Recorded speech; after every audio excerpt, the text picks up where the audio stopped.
गांव में कुछ दिनों से खौफ का माहौल फैला हुआ था और ये खौफ एक चुड़ैल को लेकर था जो लोगों को मरने के बाद गटर के गंदे कीचड़ से लथपथ कर देती।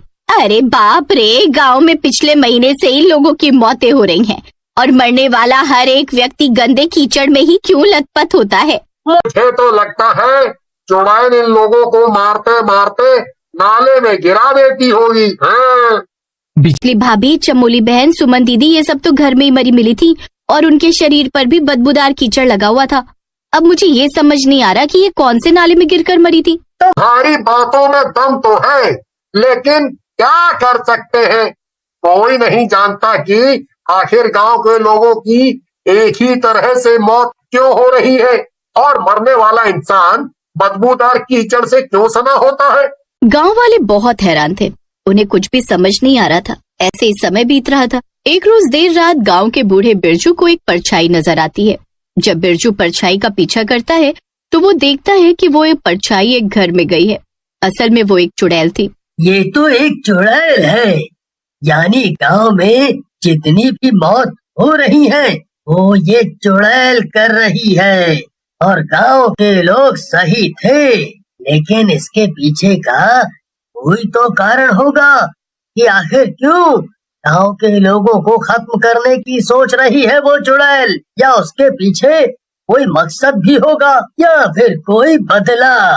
बिरजू को अपनी जान प्यारी थी। वो उस चुड़ैल का पीछा तो करता है लेकिन अपनी जान की परवाह करते हुए वहाँ से घर लौट आता है। अगली सुबह गांव में एक और मौत हो चुकी थी। गांव के लोग आपस में उस मौत के बारे में बातचीत कर ही रहे होते हैं कि तभी बिरजू वहाँ पहुँचता है। तुम लोग बिल्कुल सही थे, गांव में जो भी मौत हो रही है वो एक चुड़ैल ही कर रही है। उसका क्या मकसद है, वो क्या चाहती है, इसके बारे में हमें नहीं पता।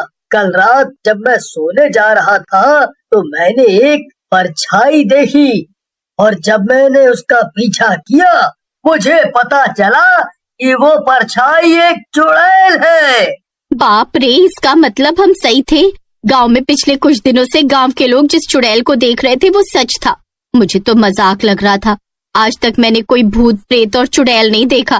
अभी उस चुड़ैल का नाम लेना बंद करो और इस बात का पता लगाओ कि आखिर उसका मकसद क्या है, वो चाहती क्या है और क्यों गांव के लोगों को मार रही है।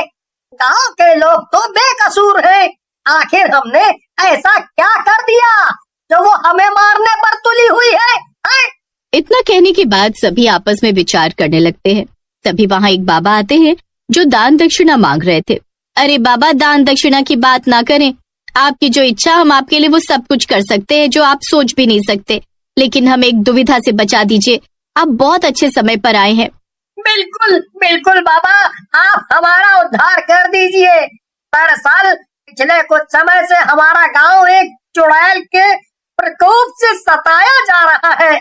मुझे सब मालूम है बच्चा, इस गांव में एक महाशक्तिशाली चुड़ैल का साया है जो गांव के लोगों को मारने के मकसद से घूम रही है। अब तक उसने करीब 10 लोगों की जान भी ले ली है। अलग निरंजन, मुझे सब ज्ञात है। मुझे ये तक पता है कि वो चुड़ैल कौन है, क्या चाहती है और उसका अगला वार क्या है। सभी गांव वालों को उस चुड़ैल के असली मकसद के बारे में बताने लगते हैं। ये कुछ समय पहले की बात है। चमोली, सुमन, इन सबको तो चंदा अब तक मार चुकी है। मेरा मतलब है चंदा ही चुड़ैल है जो गांव में अपना बदला लेने आई है। गांव के लोगों को इस बात का पता तो चल ही गया है कि आखिर वो अपना बदला क्यों और किस लिए ले रही है। मुझे एक पल को शक हुआ था कि हो ना हो ये चंदा की आत्मा तो नहीं जो गटर में काम किया करती थी, क्योंकि मरने वाले लोगों के शरीर से भी गटर जैसी बदबू आती है।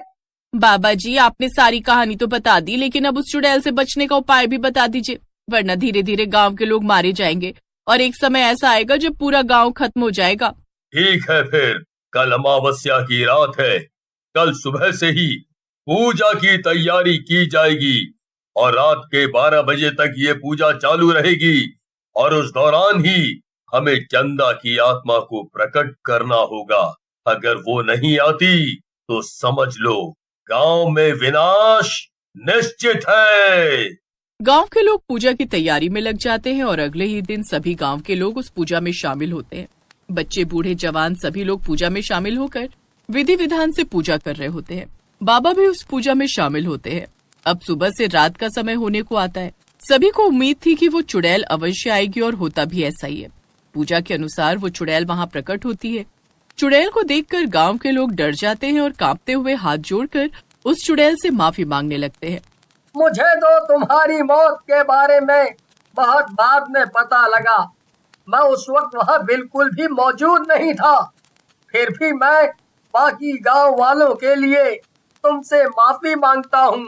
हाँ चुड़ैल बहन, हमें माफ कर दो, हमसे गलती हुई है। हमने तुम्हें नहीं समझा। अगर हमने तुम्हें समझा होता तो आज तुम हमारे बीच होती। मैं गांव वालों पर कैसे विश्वास कर लूं? जब ये मेरे ना हो सके तो मेरे बच्चों के क्या होंगे? गांव वाले हाथ जोड़कर एक साथ चुड़ैल से माफी मांगते हैं और उसके बच्चों को अच्छी स्कूल, अच्छी परवरिश देने का वादा करते हैं। तब कहीं जाकर वो चुड़ैल गांव वालों को माफ करती है और जैसे ही चुड़ैल गांव वालों को माफ करती है उसे मुक्ति मिलने लगती है। उसका शरीर भस्म होने लगता है। गांव वालों की आंखों के सामने चंदा की आत्मा को सदा के लिए मुक्ति मिल जाती है।